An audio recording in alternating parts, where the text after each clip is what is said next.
Hello and welcome to the Analyst, dated 21st September 2023 by Vajiram Ravi, wherein we'll be looking into the current affairs articles which appear in The Hindu as well as Indian Express. And the handout of this very discussion is available in the description below. Let's have a look over the table of contents that we are going to discuss in this very session. So firstly, we are going to look into political empowerment of women. We'll try to understand that by providing reservation to women when it comes to parliament, when it comes to state legislature, is it really leading to political empowerment of women at the ground level or not? Then we'll be looking into the quad grouping. We'll try to understand that what all initiative this grouping has taken, what all challenges this grouping is witnessing right now. Then we'll be looking into climate mitigation strategies. We'll try to understand what is the difference between mitigation strategies, adaptation strategies, and we would also be looking into this aspect that what all mitigation strategies Government of India has taken. Then we'll be looking into Section 6A of Citizenship Act. Lastly, we'll be looking into 104th Constitutional Amendment Act. Let's begin our discussion. So the first topic pertains to political empowerment of women. And this topic pertains to these very aspects of your GS paper 1 and GS paper 2 syllabus. We also have a previous year question in this regard. So after listening to this very discussion, try and attempt this very question. Let's try and understand the context first. So the context is, recently the Lok Sabha has passed 128th Constitutional Amendment Bill. What was the objective of this very bill? So this bill intends to reserve 1/3 of the seats in the Lok Sabha as well as in the State Legislative Assembly for the women. Why reservation for women was needed? Because if you look at the Global Gender Gap Report of 2023, India's rank was 135 out of 146 countries. And we look at the political empowerment of women with regard to this very report, what we found it as, only 15% of the women are parliamentarians. Whereas if you look at the global level, around 26% of the women are lawmakers. So in this background, this bill was needed. Now, let's try to understand that if we provide reservation to women in the Panchayati Raj institution or when it comes to the Lok Sabha or State Legislative Assembly, does it really leads to political empowerment of women? Let's try and understand this by referring to the political empowerment of women when it comes to the Panchayati Raj institutions. Why? Because 73rd Constitutional Amendment Act reserved around 1/3 of the seats for women at all the levels of Panchayati Raj institutions. Now, let's look into this aspect, that whether the goal, that is political empowerment of women, is it realizing at the grassroots level or not? So when it comes to the Panchayati Raj institution, what we are witnessing is the practice of Sarpanch Pati. Although you have elected women representatives, but she is not going to take decisions with regard to, Panchayat meetings or with regard to Panchayat activities. It is basically her husband who is going to take all the decisions. And on account of this, what happens is the community and the block level officials both perceive or they address the husband of that elected woman representative as Sarpanch Pati. Now in this regard, a study was conducted by Society for Participatory Research in Asia, which highlighted that when the 74th Constitutional Amendment Act came into effect, women were not aware of this thing, that what this election basically implies. They contested the election because their male counterpart told them to do so. And why the male counterparts told them to do so? Because previously they were the ones who were holding the power at the Panchayati Raj institution. But as the seats were reserved for women candidates, so they fielded their female counterparts to contest the election in order to make sure that the power retains and remains within the family itself. And this was something that was more prevalent in the state of UP and Odisha, as this study has found it out. Another issue that we witness at the grassroots level is women are basically acting as rubber stamps. This was something which was highlighted by a report which published in Down to Earth. And it highlighted that more than 90% of the elected women representatives in the Bihar are actually rubber stamps. They are acting as proxies of their male counterparts because it is the male counterparts who are taking the actual decisions. The next issue is lack of exposure to local politics. That is the reason that women are not able to take decisions at the grassroots level, even when they get elected as the Panchayati Raj representative. Why is it so? Because women face restrictions, especially when it comes to the village society. They face restrictions with regard to social interaction with men. They have restrictions with regard to their mobility, and at times they are illiterate. Now, on account of these factors, what happened is their male counterparts become the major source of information for them, because such restrictions are not there with regard to male counterparts, and at times the information which is provided by the male counterpart is not value neutral. This is something that we will be able to understand with this example, which again was highlighted by this very study only. Murti Devi of Bishola Panchayat, Haryana highlighted that since her husband was the Panchayat secretary, he assisted her in taking the decisions with regard to Panchayat related activities. Whereas Usha, who is the Sarpanch of Gawada village, Maharashtra, pointed out that despite holding a postgraduate degree in economics, she was not allowed to take independent decisions. And when it comes to taking decisions with regard to Panchayat related activities, she had to consult either her father-in-law or her husband. Then, majority of the women highlighted that in this very study again, that they were unable to contest from the general seats. They feel that they were able to get elected to Panchayati Raj institutions merely because the seats were reserved for women. They would not be able to get elected if they contested from general seats. Then, women also witness role conflict. Why? Because in Indian society, we perceive that all the domestic related works are to be performed by women itself, especially the care work. And according to this study again, it was pointed out that except in state of Kerala, UP and Maharashtra, even though women have got elected to the Panchayati Raj institutions, they have not witnessed any change in their status. This you can understand by referring to this very example, wherein the Dhaneshwari Devi, who is the Pradhan of Kajalot Panchayat in Himachal Pradesh, she highlighted that since she has to devote time to the Panchayat related activities, she is not able to give adequate time to her family affairs. Okay, so this is severely impacting her family relations. Now, these points basically highlight that despite providing reservation to women, we are not able to ensure political empowerment of women. But let's look at the other picture as well, that how reservation has led to political empowerment of women.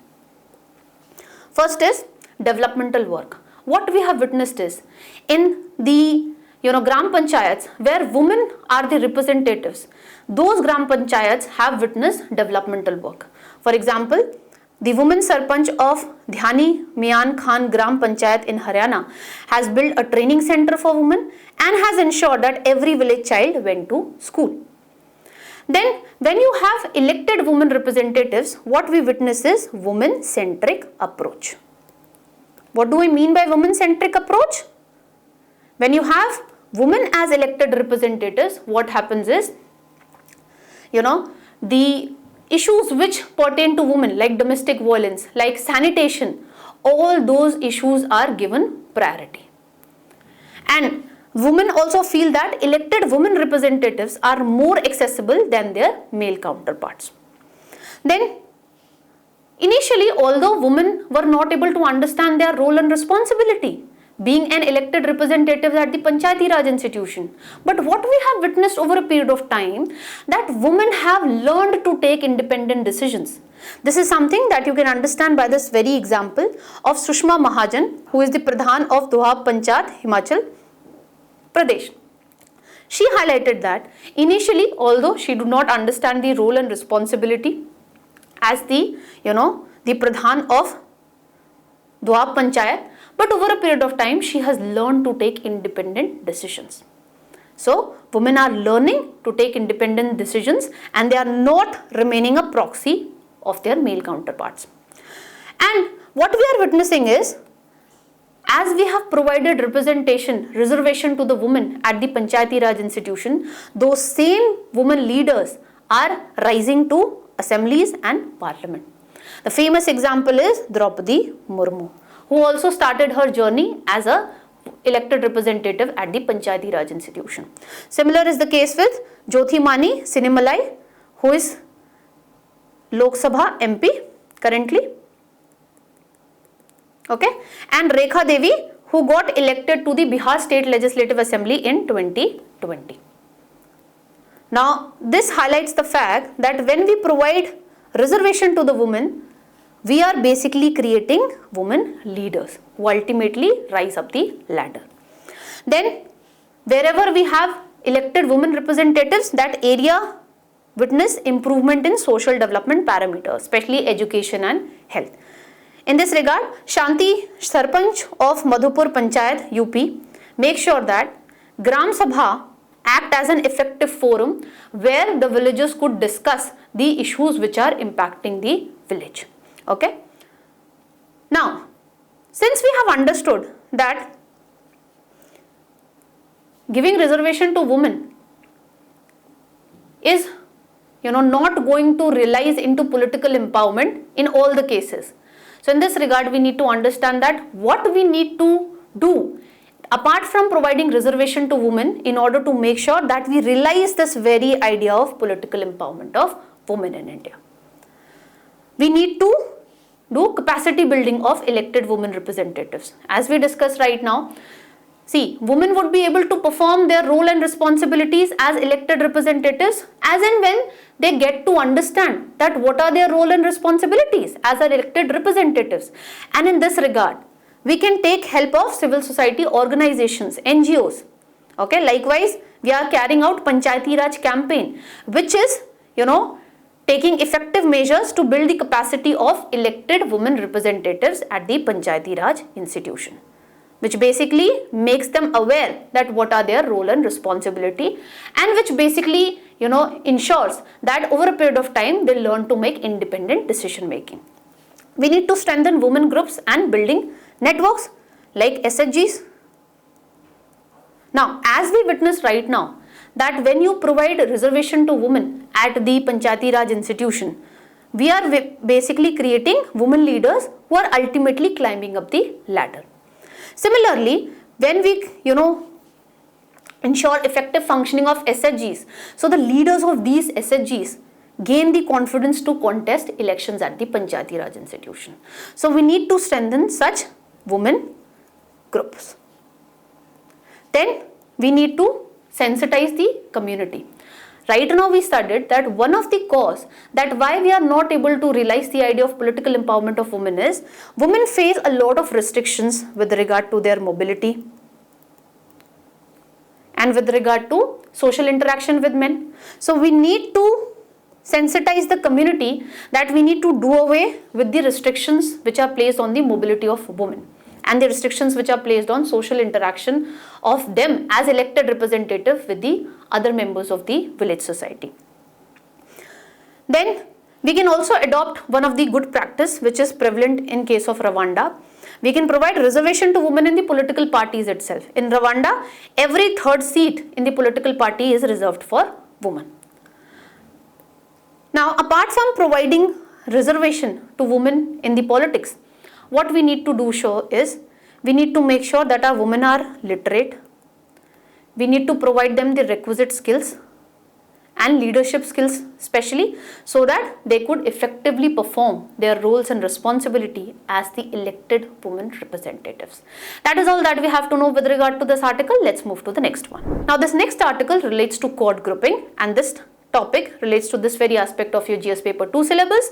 We also have a previous year question in this regard, so try and attempt this previous year question after listening to this very discussion. Now the context is US is considering Honorable Prime Minister Modi's invite to Biden to be the chief guest at Republic Day. Now in this regard, the first thing that we need to understand is what is this quad grouping all about? So it is an informal strategic grouping of 4 democracies, that is India, Japan, US and Australia, which realized ultimately in 2017. What are the objectives of this very group? So one of the major objectives of this group is to ensure free, open and inclusive Indo-Pacific region. And it also intends to counter the Chinese aggression in the Indo-Pacific region. It intends to balance the Chinese aggression in the Indo-Pacific region. What are the initiatives which this grouping has taken, which is turning this grouping into a trade bloc? First is, during the COVID-19 pandemic, the members of Quad group pledged to donate around 1.2 billion vaccines to the globe, okay, to the other countries. And Japan Bank of International Cooperation cooperated with India to enhance the investment in the healthcare sector by about $100 million in the domain of vaccines and the drugs which were related to COVID-19. Then this grouping has launched the Blue Dot Network. This network was launched by US, Japan and Australia in 2019. It is considered to be the counter of Belt and Road Initiative of China. In Belt and Road Initiative, direct financing is provided, but when it comes to Blue Dot Network, it basically intends to unite the government so that they come together to build the global infrastructures. Then we have Supply Chain Resilient Initiative, which was launched by India, Japan and Australia in 2021 in order to build resilient supply chains. Why? Because during the COVID-19 pandemic, we witnessed lot of blockages when it comes to the supply chains with regard to semiconductors, with regard to active pharmaceutical ingredients, etc. So in this background, these member countries of Quad came together to launch this very initiative. Okay. Then these member countries are also cooperating in the domain of critical and emerging technologies like semiconductor supply chain initiative has been launched. They are supporting 5G deployment and diversification. Then in the domain of climate, they have launched Clean Hydrogen Partnership, which basically intends to reduce the cost of all the elements across the clean hydrogen value chain that is there. Let's look into the challenges which this grouping is witnessing. It lacks a definitive structure. Why? Because it is an informal strategic forum. So it does not have any permanent secretariat which could take, decision for this very grouping. Then difficulty in addressing China's concern, because China perceived this very grouping to be anti-China. And it perceives that this grouping intends to curtail the rise of China. This at time could lead to conflict or tensions between the members of the Quad and the China. Then imbalanced cooperation. Why? Because if you look at the financial resources, military capabilities, all the member countries are not at the same stage. When we look at the military capabilities, it is the USA which is having the highest military capability, whereas Australia have least military capability. So on account of this, the member countries are not able to cooperate effectively. Then there is lack of coherent action. Right now we discuss that this, members of these grouping came up with Blue Dot Network, but this Blue Dot Network has not been able to address the infrastructural challenges which this Indo-Pacific region is witnessing. Now what needs to be done in this background? The member countries needs to strengthen commitment and engagements. So on a regular basis, the officials should carry out engagement so that they could outline that what all, agendas it wants to look into and what all steps it need to undertake with regard to, let's say, a global issue that is there. Then communicating clear intentions. So this grouping needs to clearly communicate to the world that this grouping is not directed towards any particular country, that is China. Rather, this grouping aims to ensure inclusive growth of all the member countries of this group. Then delivering concrete outcomes. So the member countries should make sure that whatever initiative they are coming up with, like Blue Dot Network, Supply Chain Resilient Initiative that is there, they should deliver concrete outcomes. Okay, so they need to enhance engagement and they need to come up with concrete outcomes in that regard. The member countries should strengthen military to military cooperation as well as strategic cooperation in the domain of space, cyber security, emerging and critical minerals that are there, technologies, etc. Then this grouping could also enhance its membership. It can become Quad Plus by, including Brazil, Israel and South Korea as one of its member, so that this group could effectively look into the global issues and it could realize the idea of, multilateralism as well. That is all that we have to know with regard to this article. Let's move to the next one. Now the next article relates to climate mitigation strategies, and this article pertains to this very aspect of our GS paper 3 syllabus. Let's try and understand the context. So the context is, as India has its rain-wise driest August in a century this year, the importance of climate mitigation strategies has again come to the forefront. Now in this regard, the first thing that we need to understand is what are mitigation and adaptation strategies. Mitigation strategies basically intend to reduce the heat trapping greenhouse gas emissions like CO2, methane, etc. Whereas adaptation strategy basically intend to alter our way of life in order to protect ourselves, our economies from the impact of climate change. What are the examples of mitigation strategies? Transition towards renewable energy, afforestation to create carbon sinks, etc. What are the examples of adaptation strategies? Developing climate resilient infrastructure, diversification of crops, growing such crops which can withstand extreme climate events that are there. So this is regarding mitigation and adaptation strategy. Let's look into one of the specific management techniques which was outlined in the newspaper article, that is solar radiation management techniques, which basically intend to block the incoming solar radiation, and with this it intends to cool the earth atmosphere. Why such techniques become important? Because it has been outlined by various reports that within this decade only we are going to breach the target which was set up in the Paris Agreement, that is 1.5 degree Celsius.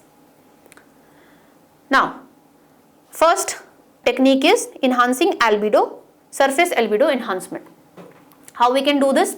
By painting the buildings in, with white paints. This is something that we witness in case of New York City. Okay. Then we need to take effective measures in order to reduce the pollution, in order to reduce the amount of aerosols and PM 2.5, PM 10, because they trap the heat.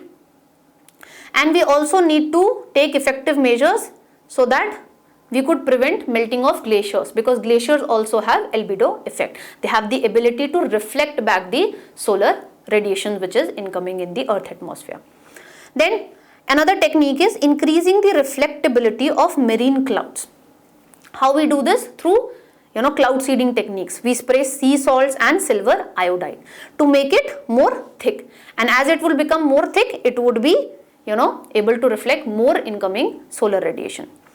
Third technique is increasing the amount of stratospheric aerosol. So what we do in this is we spray sulfate particle in the lower stratosphere.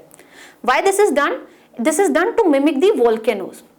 For example, in 1991, when Mount Pinatubo in Philippines erupted, it released million tons of sulfur dioxide particles, which aerosols, which basically reduced the temperature by 1 degree Fahrenheit, and it leads to precipitation in different regions. So when it comes to increasing the amount of stratospheric aerosol, we basically try to mimic the volcanoes. The way volcano erupt a lot of sulfur dioxide aerosols in the atmosphere, which ultimately cools the temperature, the same thing we strive to achieve by increasing the amount of stratospheric aerosols. Then we can also place space mirrors, which could be of size of Greenland, between the planet and the sun. And lastly, decreasing the amount of high altitude cirrus clouds, because these clouds are so thin that they, instead of reflecting back the incoming solar radiation, they absorb long wave solar radiation. So we reduce the within this cirrus clouds so that they reflect the incoming solar radiations. However, the scientists have pointed out that we should not go with this solar radiation management techniques, because effective scientific studies have not been undertaken to realize their effectiveness, to look into the impacts of these techniques. And they have also highlighted that when it comes to solar radiation management techniques, they interfere with the natural mechanism, which could have wider implications. For example, if we go with solar radiation management technique in Indian region, it could lead to more precipitation in the Horn of Africa region, which could lead to locust attack, which would ultimately impact the crops in the Pakistan and Indian region. So since we have not done effective studies in this regard, so the scientists have pointed out that instead of focusing on these techniques, we should rather focus on reducing the greenhouse gas emission itself. Let's look into the different mitigation efforts which the government of India has undertaken.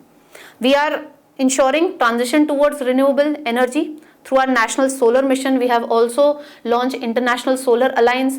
The government of India has also launched National Green Hydrogen Mission. Then we are also taking afforestation measures under Green India Mission, and deforestation is being addressed under REDD Plus initiative. Then we are also enhancing green efficiency. For this we have Perform, Achieve and Trade scheme for energy intensive industries. Then Griha rating is there, which basically intends to promote green buildings. Then we have Kyoto Protocol, which India has also signed. So Kyoto Protocol came into picture in 1997, and it basically places the responsibility on the developed nations to cut down the greenhouse gas emissions by at least 5% compared to 1990 levels by 2012. And these were the greenhouse gases which are to be reduced. Okay. Then when it comes to Paris Agreement, India has updated its national determined contribution, which are referred to as Panchamrits. Achieving net zero by 2017, reducing total projected carbon emission by 1 billion tons now till 2030, increasing renewable energy component to 50% of total energy requirement by 2030, reducing carbon intensity by 45% by 2030, increasing non-fossil energy capacity to reach 500 gigawatt by 2030. So these all mitigation efforts Government of India has taken. Now, what more needs to be done apart from this climate mitigation strategies? We need to promote sustainable agriculture practice, we need to promote organic farming, precision farming, diversification of crops, etc. Then we need to focus equally on adaptation measures as well. For example, building climate resilient infrastructure, diversification of cropping those, seeds or such plants which can withstand extreme climate events. Then international collaboration is also needed. Different, countries who are party to Paris Agreement, they need to enhance their national determined contribution, and the developed countries should provide the requisite climate finance to the developing countries so that world as a whole could effectively tackle this menace of climate change. Then we need to improve land use practices. We need to, make sure that the wetlands are not disturbed in order to, carry out developmental infrastructure developments. Then we need to transition towards renewable energy. In this regard, the government has a major role to play in order to fix the issue of grid stability, because when it comes to renewable energy, 24/7 supply of power is not ensured. So in this regard, the government has to, come up with the requisite measures so that the private players could take effective measures to ensure grid stability, to ensure 24/7 supply. Then when it comes to the solar energy, solar panels are imported in India. So in this regard, again, Government of India has to play a major role. It has to incentivize the private players so that they carry out R&D and effective technological developments could be taken place so that we do not have to import solar panels from different countries. And likewise in green hydrogen mission as well, the government needs to take effective measures so that India could become a hub, global hub when it comes to production of green hydrogen. Apart from all these measures, one thing is important, that is lifestyle changes. That has been highlighted in the LIFE campaign as well by Honorable Prime Minister. As individuals, we can contribute in the circular economy. So this is something that we need to make sure at the individual level in order to effectively tackle the menace of climate change. That is all that we have to know with regard to this article. Let's move to the next one. Now this next article relates to section 6A of Citizenship Act. And this article pertains to this very aspect of our GS paper 2 syllabus. Let's try and understand the context. So the context is, a constitutional bench is going to hear a series of petitions challenging the constitutionality of section 6A of Citizenship Act 1955. Now the first thing that we need to understand is, what is citizenship? Citizenship basically refers to a legal relationship between individual and the state, to which this individual owes allegiance to, and in return this individual gets protection from the state. Why we refer citizenship as a legal relationship? Because the status of an individual is, recognized as citizen by a law. When it comes to India, it is Citizenship Act. And when an individual is recognized as citizen, he or she is entitled to enjoy certain civil and political rights. For example, the 6 fundamental rights under Article 19 and right to vote, right to contest elections, etc. Now, what is the background with regard to section 6A of Citizenship Act?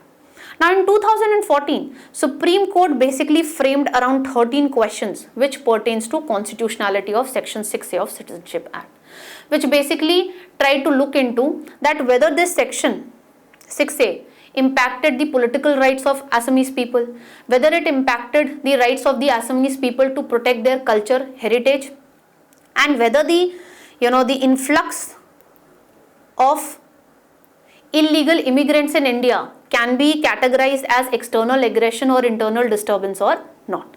And in 2015, Supreme Court referred this matter to a constitutional bench. Now let's try and understand what is this section 6A of Citizenship Act. This section was inserted into the Citizenship Act in 1985 as a result of Assam Accord, which was signed between the Government of India and the leaders of Assamese movement, which were basically the All Assam Students Union. So what was this section all about? So under this section, the people of Indian origin who have basically entered from Bangladesh, if they have entered in the state of Assam before 1st January 1966, then they would be recognized as Indian citizen from this very date only. Okay, so they would be entitled to all the rights and obligations which are available to Indian citizens.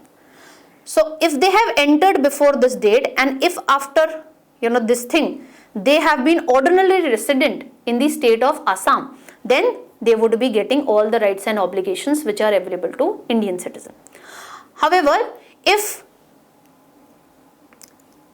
a person of Indian origin has entered from Bangladesh to the state of Assam between this date, okay, 1st January 1966 and 25th March 1971, then in that case, if from the date they have entered in state of Assam, they have been ordinarily residing in the state of Assam, then they would be registered as Indian citizen, but for 10 years they would not be getting the right to vote. But after the expiry of this tenure, they would be getting all the rights and entitlements or obligations which are available to Indian citizens. Now, why this section 6A is being challenged? The petitions argue that it is violative of Article 6 of the Indian Constitution, because according to Article 6, the cutoff date was 19 July 1948. What this article basically talks about, the people of Indian origin, basically whose parents or grandparents were born in undivided India, if they have migrated from Pakistan to India before this date, that is 19 July 1948, and from that date they have been ordinarily residing in India, then they could be registered as Indian citizens. But if they have migrated to India from Pakistan after this date, then they could be registered as Indian citizen, as citizen of India, but when they file the registration application, it could be filed only after they have been ordinarily residing in India for 6 months preceding the date of registration application. Okay, so even if they have entered into India from Pakistan after this date, but if they have been ordinarily residing in India for 6 months, then they can, file a registration application to get the citizenship of India. Now, the last thing that we need to understand with regard to this article is, what is a constitutional bench?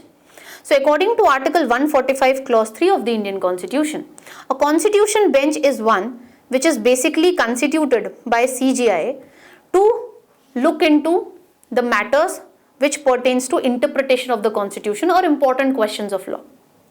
And such a constitution bench must have at least 5 judges, okay, or more.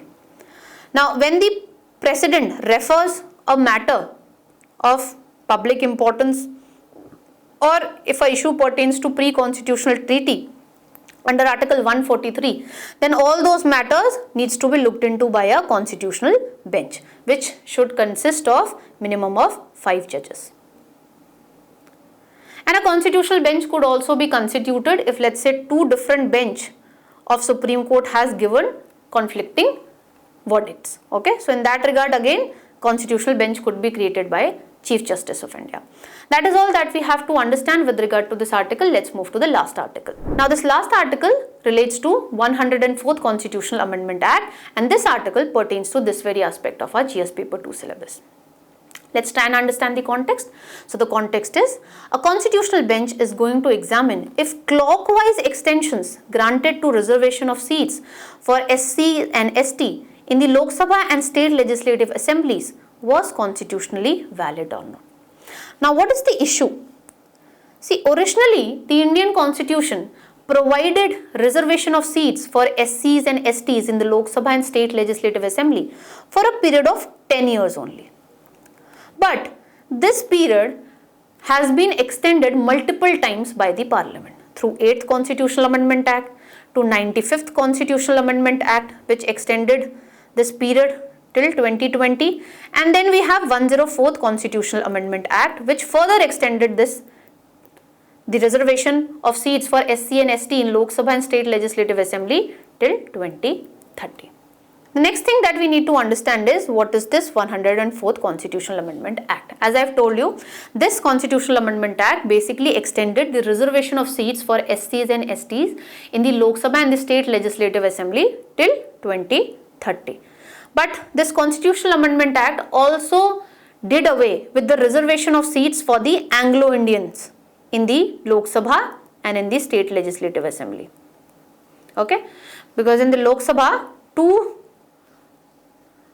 members belonging to Anglo-Indian community could be nominated by the President in the Lok Sabha, and 1 member of Anglo-Indian community could be nominated by the governor in the state legislative assembly if the President and the governor feels that this community is underrepresented in the House.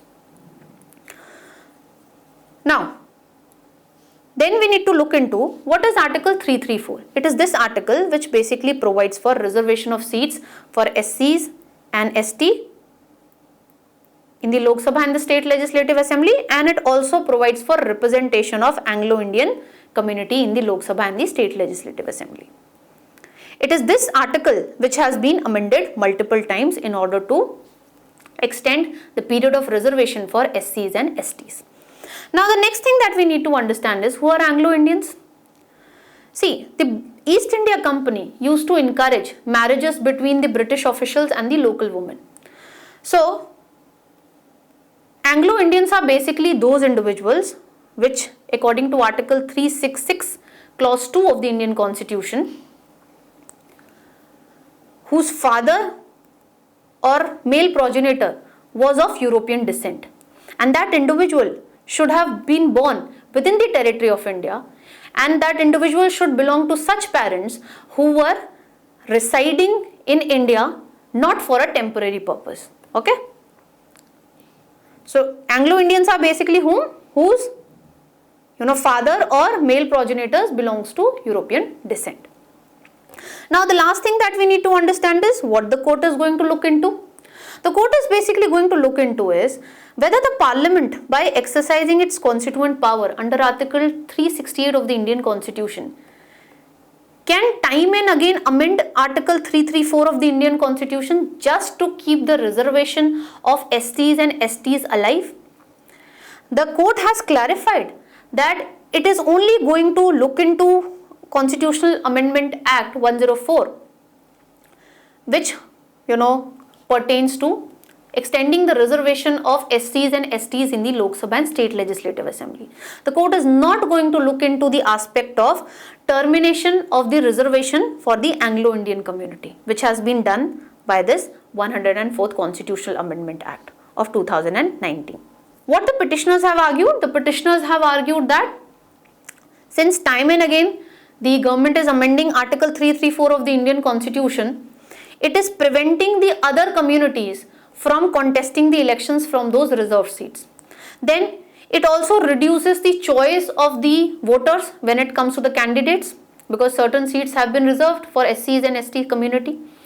And the petitioners have argued that, providing reservation to SCs and STs, which has been extended multiple times, this is violative of Article 14, which is right to equality, because it impacts the right to equal participation in the government when it comes to the other communities.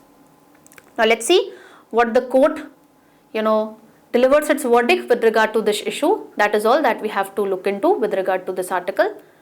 And that is all that we have to cover in today's analyst. Thank you for listening to this very discussion, and all the very best for your preparation.